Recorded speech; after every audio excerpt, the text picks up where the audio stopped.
Hey guys, welcome to a new video. In today's video, I want to share with you 5 different ways that you can help automate the POD business that you're in, the print-on-demand business that you're in, no matter what platform it is, whether it be Zazzle, TeePublic, Etsy, Redbubble, no matter what it is, even if it's Etsy digital products, doesn't matter. I want to be able to share with you 5 different ways that you can automate this process, right? Making money, uploading the art, all that kind of stuff.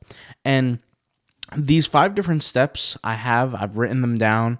I've thought about them. I thought these are 5 different great ways that you could truly amplify your income. And some are not going to be for everybody, but they're definitely going to apply. So if you're watching this, you're going to be able to use at least one of these into your business and move forward. Before I start, I want to answer one of the questions that I got on one of my last videos, which was right here. This was not the last video, but the video before, where I kind of explained how I got 60,000 plus Redbubble sales. Somebody commented on that video basically saying, why do you recommend that your store should be a niche store, right? Why do you recommend that? And I think it was, I don't remember exactly where the comment was. Like I said, I wanted to address it. I don't know where it is. But basically, they're saying, why on Redbubble are you telling us to do niche stores? Why niche stores? The reason why you want to have a niche store and stick to one niche is you're extracting the potential most out of certain visitor or customer, okay? So if, let's just say, for example, you upload t-shirt based baseball designs, right? Or baseball designs. And I'm not talking about baseball. I'm talking about like play on word baseball designs, text image baseball designs, comedy baseball stuff. Let's just say your niche is baseball. If a customer comes and buys one product of yours, there's still a potential they could buy more. Okay, so that's the first reason, right? If they come to your store and your store is a general store, it's not that it's bad, it's just not as good as a niche store. Because if the niche store, right, is focused on one niche, that customer can then go buy multiple things. And if you don't have a niche, at least do yourself a favor keeping the same style or a relative style. So for example, if you're going to just add a bunch of comedic stuff, right, then do a bunch of comedic stuff. It doesn't necessarily have to be in that niche. But once again, that is its own niche entirely, right? So if you look at it from an outside the box kind of point of view, that is, bringing your own niche to the game. With that being said, there's another benefit, which is if you're promoting your stuff on social media, which, it definitely does help. I'm not going to say you should, because at the end of the day, everybody should do different things. But with social media, it helps dramatically in terms of sales. I'm going to say anywhere from 7 to 10 times more than you would normally make, right? At least for most people. And if you're going to be able to do that, right? People who are following you on social media are following you because you're in a certain category of content that they like.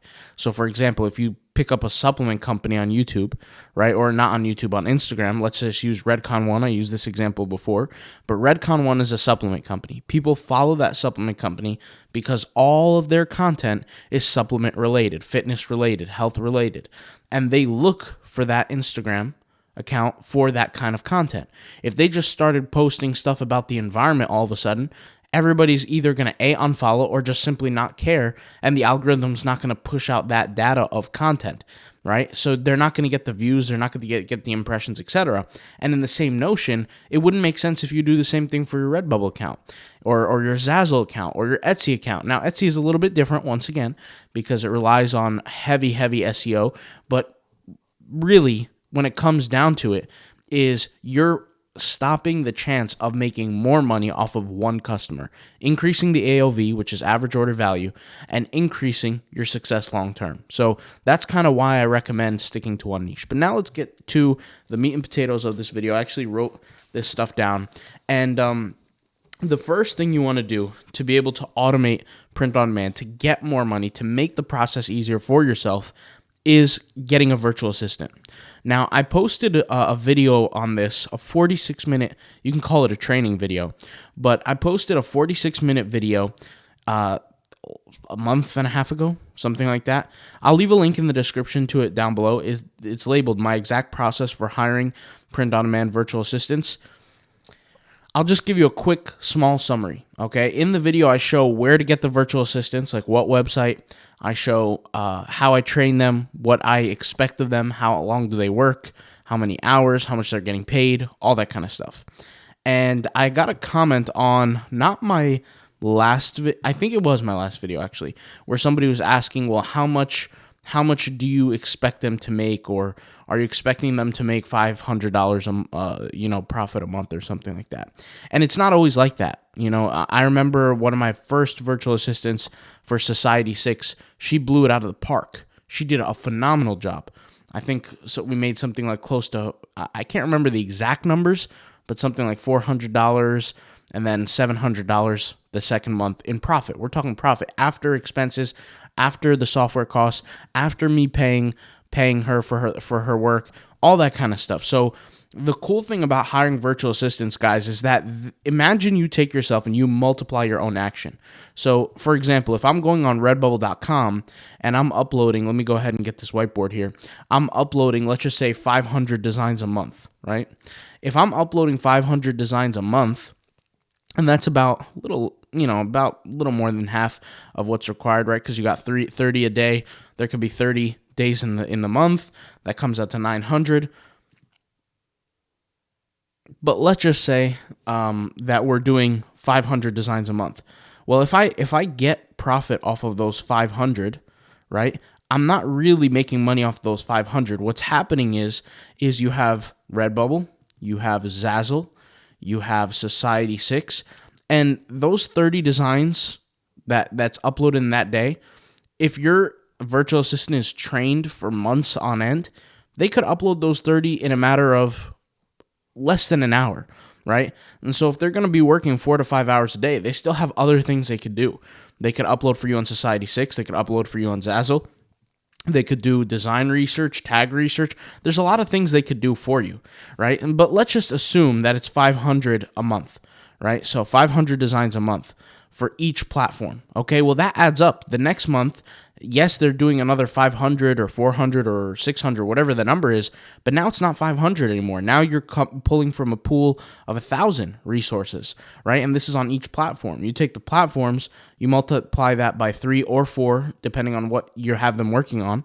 Let's say you have them working on Zazzle, Etsy, Redbubble, and TeePublic, as an example, right? You take that and then you multiply it by 3 or 4, right?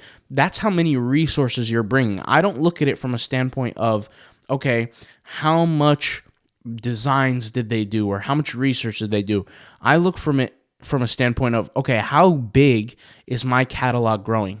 And I want my catalog to grow as big as possible. So, let's say month 6 in the game, I could have easily, a catalog from that one virtual assistant of 4,000 to 5,000, right?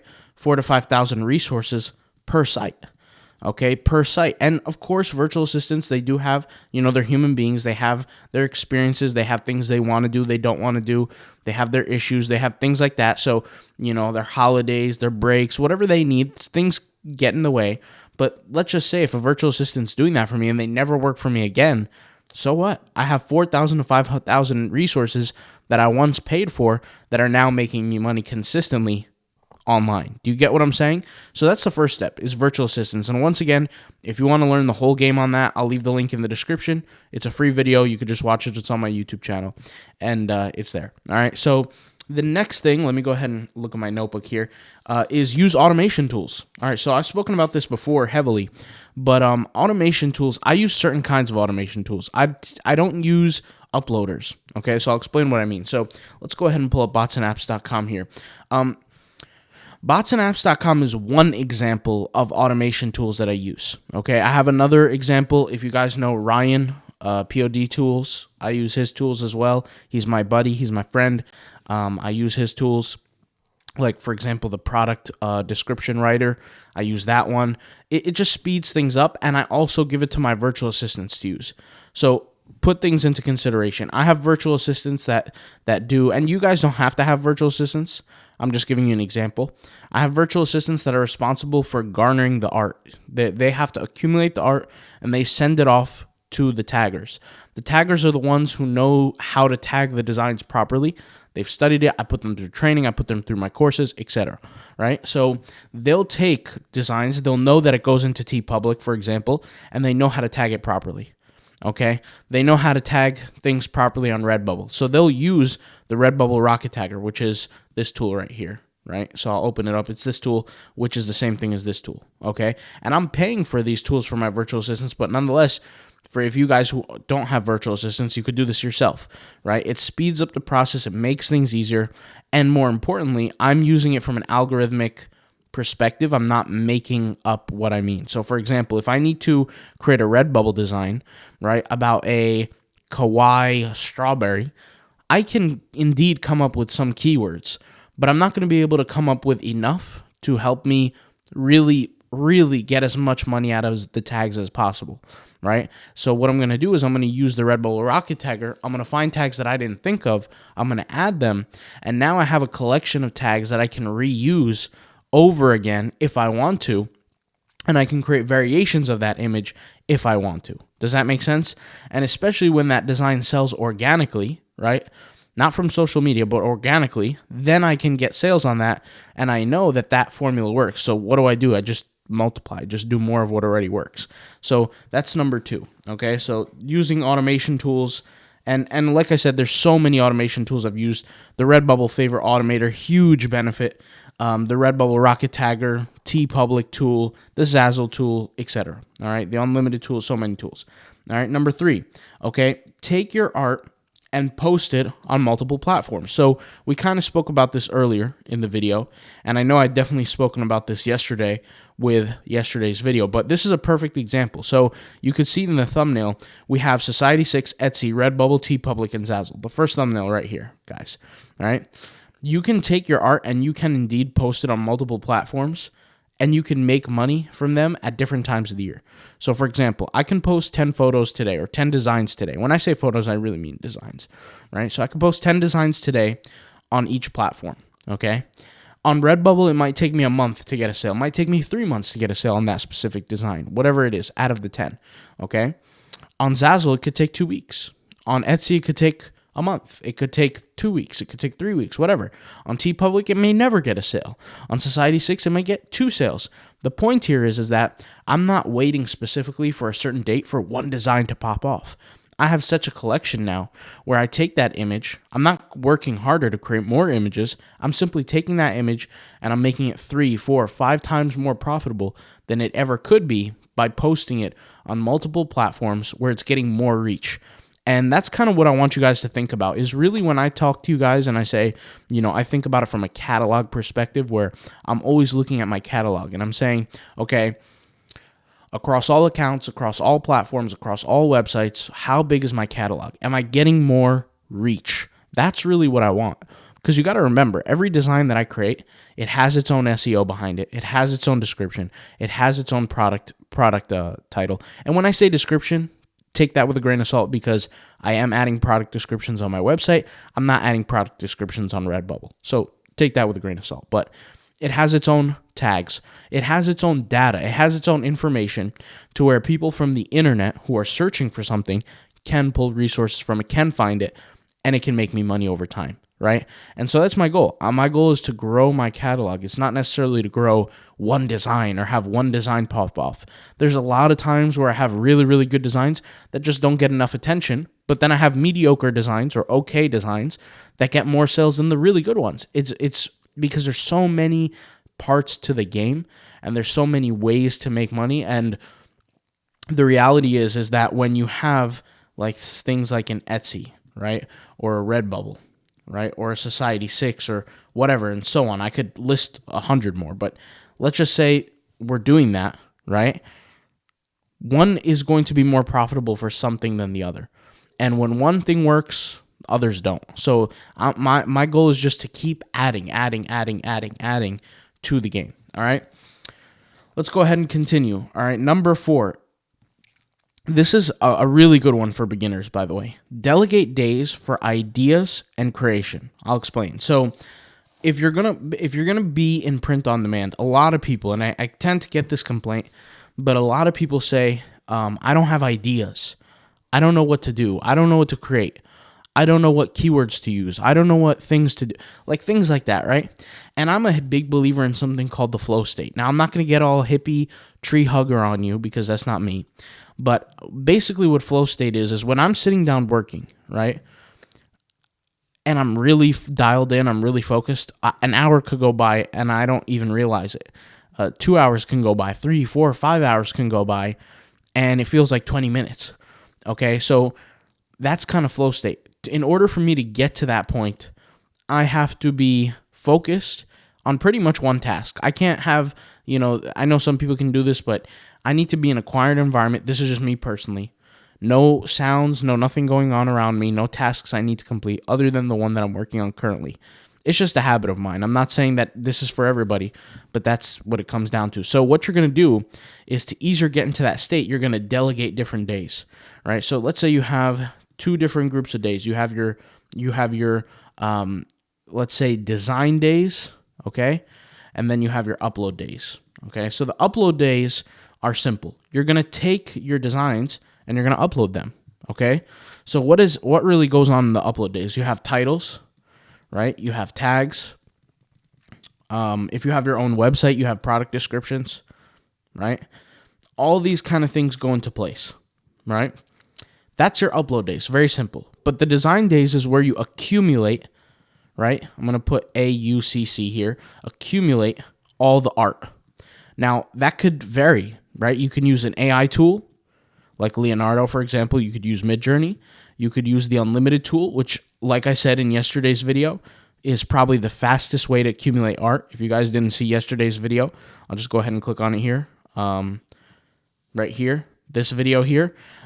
This video, I kind of showed how that works, and I showed some sales and stuff like that. But the Unlimited tool, which is right here, okay?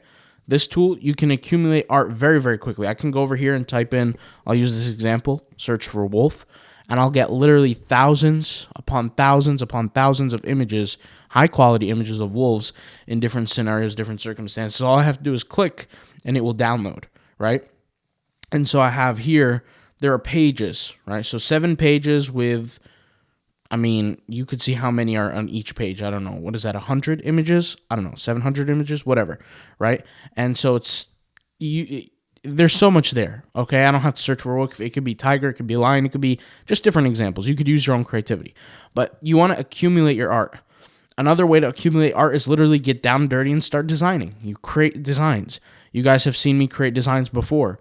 I have tutorials on that. I have a whole YouTube channel that I'm creating around that, right? So it's called Fantasy Labs, the YouTube channel Fantasy Labs, and I actually leave it in the description sometimes. But that is accumulating the art. You could do this. So, for example, if you have a 7-day week, okay, you have Monday through Sunday, all right? The week starts off for most people on a Monday. Religiously it's Sunday, I think, but let's just say Monday. If you have a 7-day week, you can attribute certain days for design. So, like, let's say you want Monday and Tuesday to be your design days, right? And you only design and add art and just add them into folders on your computer on Monday and Tuesday. And then you could have, let's just say you take a break in the middle, or you want to keep going, I don't know. Let's just say Thursday, Friday, you're focused on uploading, right? And that could be something that you could use to, first of all, get rid of your procrastination, because you know you have to do what you got to do. And more importantly, it's a system for yourself. And like I said, this is good for beginners. You're going to get to the point, if you're serious about doing print on demand, where you don't need to have a system like this. You don't need anybody to tell you get up and work. You don't need somebody to motivate you. You don't need somebody to inspire you. You just go out and do it. And I get it. Sometimes we all need motivation, but this is a good way to start as a beginner for sure. Like, there's no question about that. So definitely get into that. I know I saw a comment on one of my last videos where somebody was saying, like, they've been dealing with procrastination. Most of the time, people procrastinate because they don't have a system, or they don't have a trail or a pathway to that specific goal. So if you can get rid of procrastination, you can basically attain success. It's just a matter of time at that point, just doing it over and over and over again. But to do that, you got to have a system. This is a good system. So create a system, and that will help you automate your success. Number 5, create a blog for your print-on-demand business. So a lot of people glance over this, but I'm telling you, this is one of the easiest ways to make literally thousands of dollars, okay? When you create a blog, and when I say easy, it's never become easier than what it currently is because of AI. Is it the easiest thing in the world? Not the easiest thing in the world, but it's up there. There are probably a few things that are harder, or it's harder than, but it's really not that complicated. It's very simple for sure. I could tell you that. But I have a whole YouTube channel where I show people how to create blogs and how to monetize them and how to make money. But I'll kind of break it down pretty simply. Okay, a blog is simply a website. Okay, now you don't have to be some sort of website techie coder type person. I've broken down how to do this so simply. But you have a website, and each website has these blog posts. Okay, and these blog posts, ideally they would be in the same niche, but sometimes they're not. They don't have to be. Ideally, it would be in the same niche, like I said earlier, because the whole process of where if a reader is watching or reading one blog and you recommend a second or a third blog in the same niche, they'll probably be interested. They'll click on it. You make more money, etc. Okay, but essentially the way the blog goes is you have a blog. These are all different blogs, different titles, different images, and then people click on them. When they click on them, it takes them to the blog post, right? So it's like the images here, and then you have the blog post with all the writing, right? And amongst the writing, there's sections within the blog post that promote the actual product. So this is kind of how you'd want to do it. This is like a banner within the website. You have, let's say, an image, right?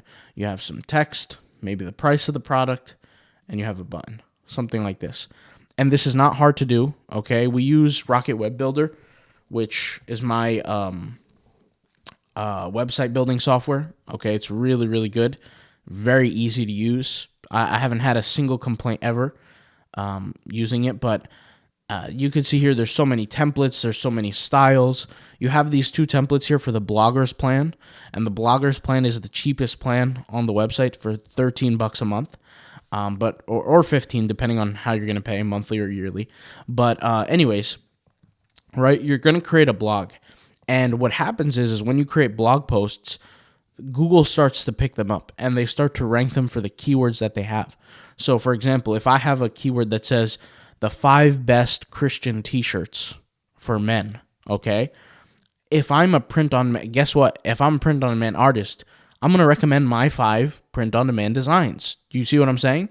And so I'll link all of them. I'll write an article on them, and I'm going to be the one who created them. Does that make sense? And I'll link them to like my Redbubble that holds them or whatever platform it is. At that point, it doesn't matter, but you get the point. If it's merch by Amazon, great. It's merch by Amazon. If it's Redbubble, great. If it's whatever, whatever the case may be. And the way the blogs work is let's just say on the calendar, right? Let's say this is month 1. I'll just write 1M, 2M, 3M, right? 4M, 5M, 6M, okay? In the first month, you might get let's say 2-3 visitors. Nobody's going to see it in the beginning. But that's because Google has to test the website. The next month, it could be 16 visitors. Then the next month after that, it could be 33 visitors. Then the next month, it could be 40 visitors, right? Not much growth, but then boom, you start to get hockey stick growth. And then by the 5th month, it could be 190 visitors to that one page, right? And then after that, it's continuing. It could hit 1,000 visits a month, right? Now, obviously, I'm glancing over it. There's a lot of details to this. Like I said, that's why I have a whole YouTube channel on this. But this is kind of how things work when it comes to blogging. And the whole point of this is that you're controlling the desire of the reader by proxy. And I'll explain. If you're creating a blog, 5 best Christian t-shirts for men, if somebody's searching for that, then guess what they want? They want to buy t-shirts for men that are Christian related. You get what I'm trying to say? So you already know that there's buyer intent. This is why blogs are so valuable, right? And so if there's buyer intent, that means they are ready to buy. Factually, they are ready to buy. So the need to convince the customer is non-existent. You don't have to go through a pitch. You don't have to go through any of that kind of stuff. You just present what the products are. It's like, for example, if I walk into a car dealership and I say, I want a sports car, Okay, I want a sports car. There's no pitch that needs to happen there. You don't have to tell me, well, oh, a sports car is great because XYZ. You don't have to tell me that. You could just show me the sports car of various sports cars that are available, and I'll pick one that fits my budget. Does that make sense? So that's exactly what blogging does. The customer already has buyer intent. They already know what they want. Okay, they're just looking for you to give them that information, and that's why blogging is so powerful. And when you link the products to your blog, it then takes them to the websites of those products. Okay, now this is not one of those things that if you're gonna start, you can procrastinate on and you could be lazy about. Trust me, there are businesses out there where you can be very lazy with. Etsy, for example, I'll give you an example. In my opinion, I could be very lazy with Etsy. Because once I put the product up, I wait 2 weeks, it gets a sale. Then I wait another 2 weeks, it gets 5 sales. Then I wait another month, it gets 15 sales, etc. And I'm doing this product on product on product. I can be lazy with that. There's really not much work needed. But with blogging, right, you have to create the website, which is actually pretty simple. Like I said, with Rocket Web Builder, you have templates that are already done for you. You have pretty much everything done for you. All you have to do is go in, edit the word, add the words, and there's a built-in AI tool in it, right? So you don't even need GPT or anything like that. You could literally tell the AI, write me a paragraph on this, and boom, it writes it. Write me 10 paragraphs on this, boom, it writes it. Like it's not complicated whatsoever. And you edit the web page, all that kind of stuff. I will leave a link in the description to the YouTube channel that I'm talking about, where I teach how to blog. It's all there. I've spoken about this on the other YouTube channel, but blogging is my main gig. It's my job. It's my livelihood. I create websites. I have over 40 websites that make me money, and they make me money in different ways. I sell products through the blogs, and I write articles. For the older fans who have seen my old videos, like who've been around for a while, you guys may or may not know that I have a website, one of my most profitable websites ever, that is a blog on treadmill reviews. And the commissions are very high for that. And so that's one of my most, if not my most profitable website by far. So, every single blog is different and you can make money different ways, but you get to control that. And with print on demand, the cool thing is that, you complain about sales. Well, guess what? You don't have to complain anymore. You set up a blog, you do the articles the right way, you get them done. Google will pick them up over time. You start getting traffic. Next thing you know, you're starting to make money. And you just keep building on it, right? But it's not something you could say, you know what, I'm gonna start next year on. If you're in that mindset, it's just, I don't think it's gonna happen for you. I'm just telling you. I'm being honest. But yeah, that's pretty much it. I'll talk to you guys later. Hope this video helps. Like I said, all the resources will be in the links description, the YouTube channels, the links, all that kind of stuff. And that's pretty much it. I'll see you guys soon. All right, peace out. Bye.